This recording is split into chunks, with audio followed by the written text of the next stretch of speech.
Hey, my magical friends. Welcome to another Witchful Ways podcast episode. I am Annika, offering you insight, guidance, tools to live a magical life every single day. The top three things that I find, the top three reasons that people don't hear their intuition or they're disconnected from their intuition. And then I want to go over some ways, of course, that you can get through those things so that you can come out on the other side. You can recognize them and you can increase your intuitive abilities, allowing you to dive deeper into your witchcraft, into your mediumship abilities, and into your psychic abilities as well. So we are, of course, in October. We are in that thinning of the veil, which again, we spoke about last week in that podcast. And a lot of people are diving into their intuitive abilities, and your intuitive abilities connect with divination directly, right? So when you're using any forms of divination, whether that's spirit dice, which I love, spirit dice, or your pendulum or a Ouija board, or, whatever it is that you're using, your tarot or oracle cards, when you're using those things, you are using your intuition. Whether it's on a conscious or a subconscious level, the information is coming to you through your intuitive abilities. And some people go, well, I feel like I am completely closed off. I feel like my intuition isn't there and I'm not sure what's going on. So let's dive into my top three reasons why you may not be hearing your intuition. The first reason that I feel you may not be hearing your intuition is that your rational mind is too strong, right? So our intuitive abilities, our intuition stems from the illogical thought processes, or the side of our brain, right, that does not process our logical thought. And we have to get past that to be able, our logical thought process, to be able to open up our intuitive abilities. If you think of your logical mind as a big pit bull, and your intuition is the mailman trying to deliver a message, a letter to you, right? That's your intuition. The pit bull is always going to be on the lookout for that mailman coming in. Right?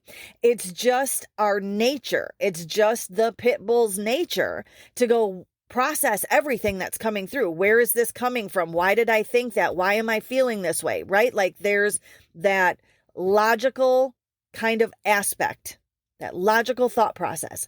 And that puts a damper on the mailman, i.e. your intuition, being able to just openly walk up your driveway and put your messages into your mailbox.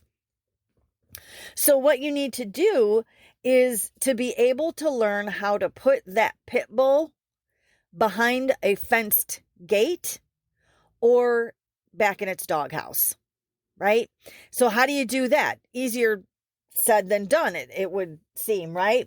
But what you need to do is to begin to lean into your openness and your willingness to understand that what you're receiving is coming from universe.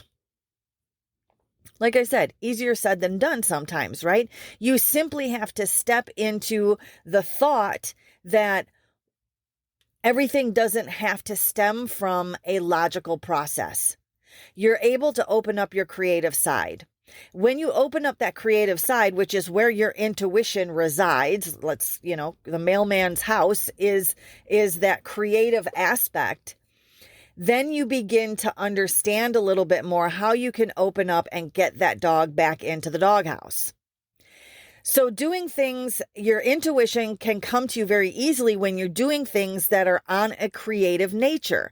So when you're doing any kind of meditation, right? We take our logical thought process out of that. When you're doing actions that are what I call non-thinking actions, such as rolling your cart down the grocery store aisle, knowing where you're going. Okay, if you think about if you've got a grocery cart and you're walking through the grocery store to buy peanut butter, you know where the peanut butter's at. You're not thinking about every step that you're taking. You're not thinking about where you're going because you know where you're going. You're experienced in knowing where the peanut butter is. So you don't have to think about it. It happens a lot of times when we're driving as well. I'm sure more than one of us has gotten to some place and you park and you go, man, I don't even remember driving here, right? It's just a automatic doing it because you have memory of the experience or the action. So that's what I call kind of mindless activities, washing the dishes, right? Unloading the dishwasher, folding laundry, all those kind of things are mindless. And those things allow your intuition to slide right in because you're not thinking of anything. You're not processing anything. So there's nothing then to alert the dog that the mailman's coming up the driveway. Okay? Hopefully that makes sense. Now, the other thing, when you start doing creative things like painting, like dancing, like drawing, if you have any creative outlet, creating music, playing music, anything like that, your intuition, again, is able to more easily slide into the mailbox because you're coming from that and you're working from that creative aspect, that creative side. Okay. So again, number one is your rational mind is just too strong. You stay in that analytical, thought processing, analyzing mindset, and you have to shift into the creative mindset, the open mindset, to be able to distract the dog so that he doesn't attack the mailman. Okay. Number two is that you're feeling anxious or depressed. Why would that inhibit your intuitive connection? Well, when we're feeling those kind of feelings, they're lower vibration feelings, right? When we're connected to our intuition, when our intuition is flowing, we're connected on a higher vibration. We're connected on a direct cord, if you will, to our higher self, which is in a higher vibrational plane than the vibrational aspects of sadness, anxiety, depression, those kind of things. So when we're feeling really anxious, a lot of times is when we want the answers, right? Our intuitive abilities to kick in. And unfortunately, sometimes that anxiety dampens it down. So what do you need to do to get through to be able to then reconnect with your intuitive abilities? Well, you need to raise your vibration. How do we do that? We know that happiness and joyfulness and gratitude raises our vibration, right? It simply does. So find something that's funny to laugh at. If you have a favorite YouTube video or a meme or, whatever it is, find something that you have the ability to laugh at, because laughter is an instant raising of that vibration. It'll shoot you straight up, and you can start just with simply smiling. If you're in a place where you can't even fathom laughing, getting to a place where you can at least put a smile on your face actually raises your vibration, because you're having a smile on your face is counter to being sad, anxious, and depressed, right? To those lower vibrations. So your body physiologically, when you put a smile on your face, it allows you and your body to release certain chemicals that will enhance happiness. That doesn't mean by just smiling, it takes you out of depression. That's not what I'm saying. I'm saying it's a start to be able to go, okay, where's my next stepping stone that I can use to raise my vibration so that I can then connect to my intuition. Because your intuition is where you're going to understand and know that your feelings of anxiety, sadness, all that kind of stuff, well, especially anxiety and your worrying and all that, is unnecessary expenditure of energy, right? Because if we trust universe, everything's going to work out exactly as it's meant to and exactly as you need it to and exactly the majority of the time that you want it to if you're into manifesting. So we don't have to worry about it. So if you're feeling anxious or depressed, or sadness or, maybe sometimes even being ill will disconnect you from your intuitive flow as well, because you're on a lower vibration, right? So raise up that vibration. The easiest way is laughter and movement. So get up and dance like nobody's watching, because nobody really cares anyways, right? Okay.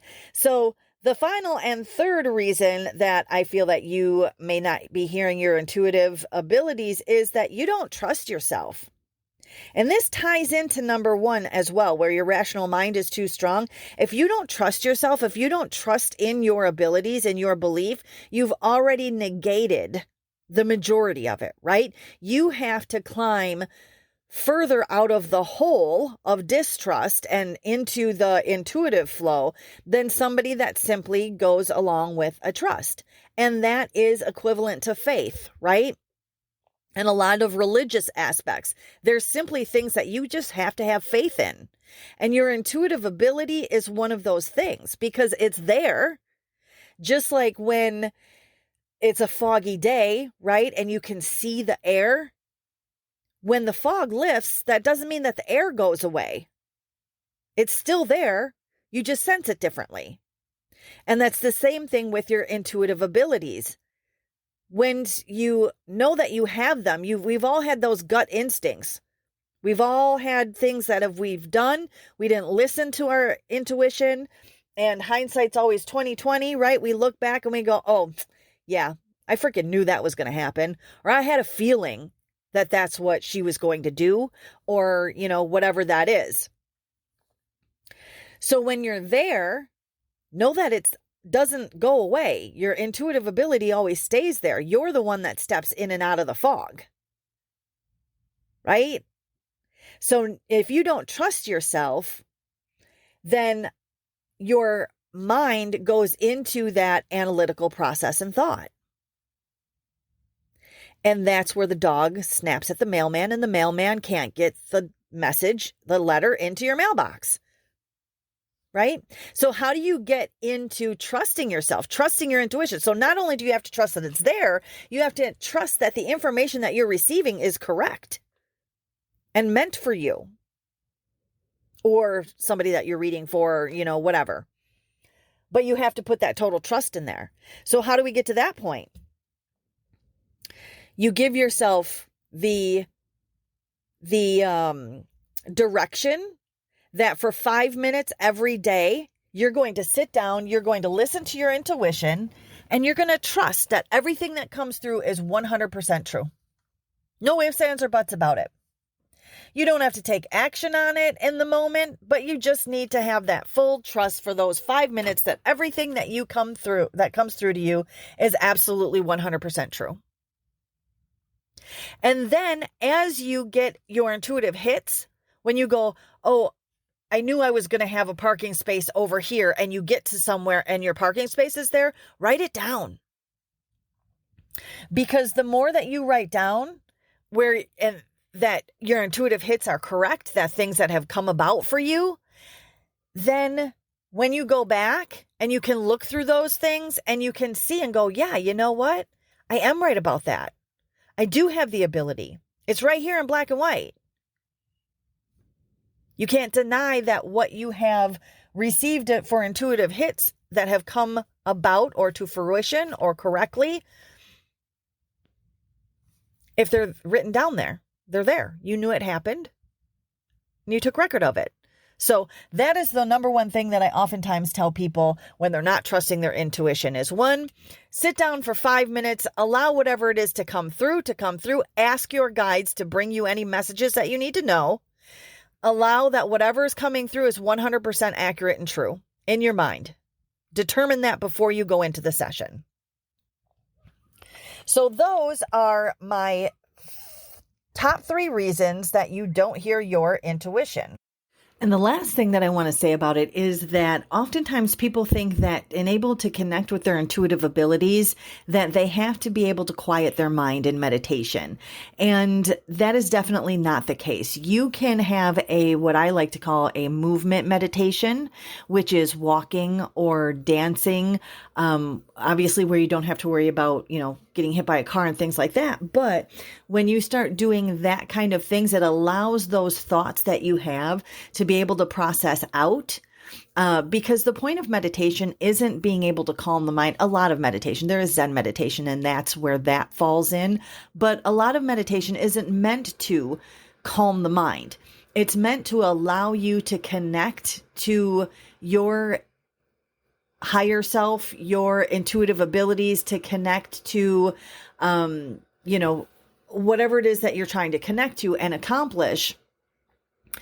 And it's doing that while you're in the busy room, right? So being able to connect while not allowing outside influences such as noises and thoughts and things like that to be able to distract you from the focus of your intention during meditation.